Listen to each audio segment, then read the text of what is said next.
Ambassador Telvas of the Harmony Collective had studied humanity for 3 years before first contact.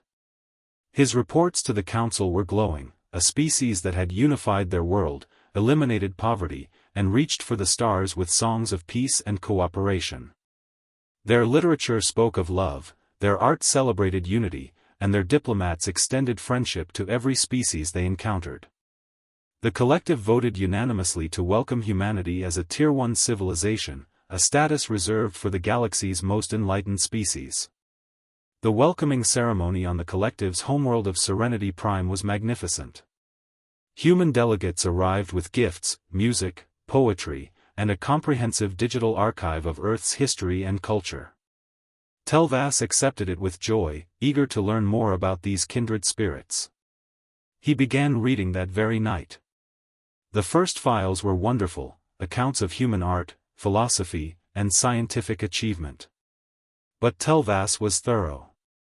He progressed chronologically, and when he reached the 20th century, his translator flickered with terms it struggled to process. World War I, 16 million dead. Telvas stared at the screen. Surely a translation error. He cross-referenced with visual records. Trenches. Gas attacks. Machine guns sweeping across fields of dying soldiers.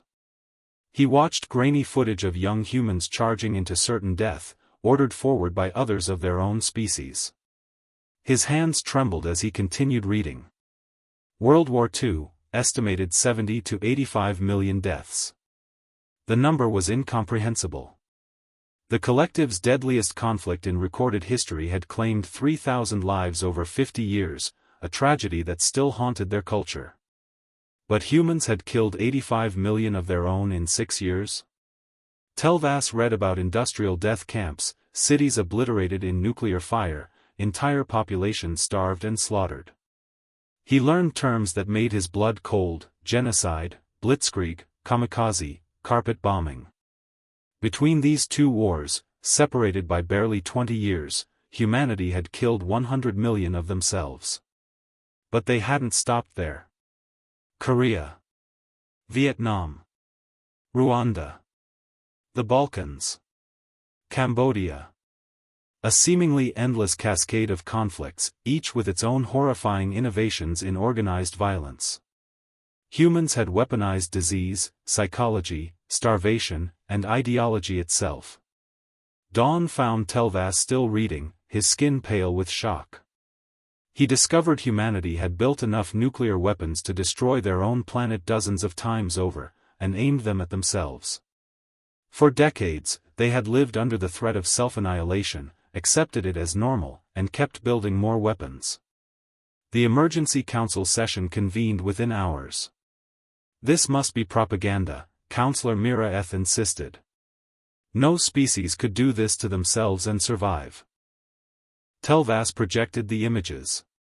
Photographs from Hiroshima, footage from the trenches, documents from Nuremberg.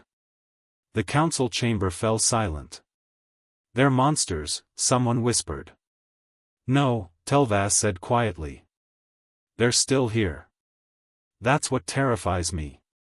He pulled up recent files, the ones that had initially impressed him.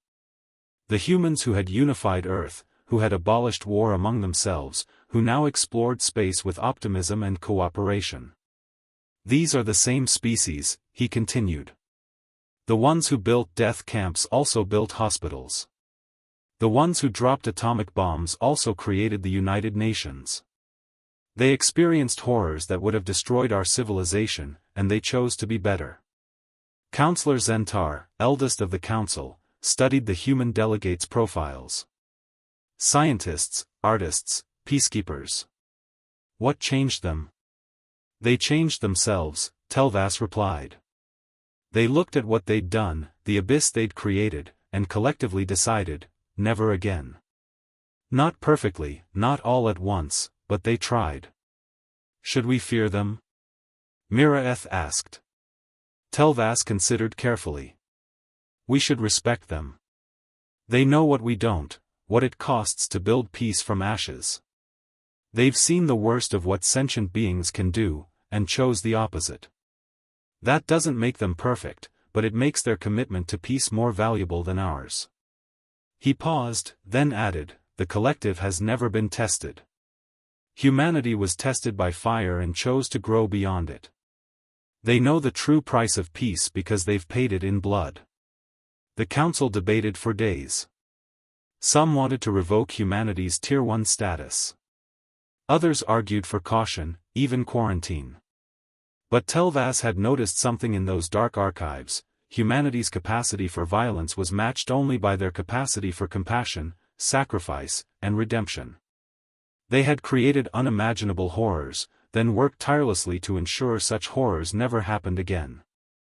The collective had been born into peace. Humanity had fought for it, bled for it, and earned it through centuries of painful growth. In the end, the Council's decision was unanimous: humanity would retain their status, but with understanding. They were not innocents in the galactic community. They were survivors who had learned to be better than their history.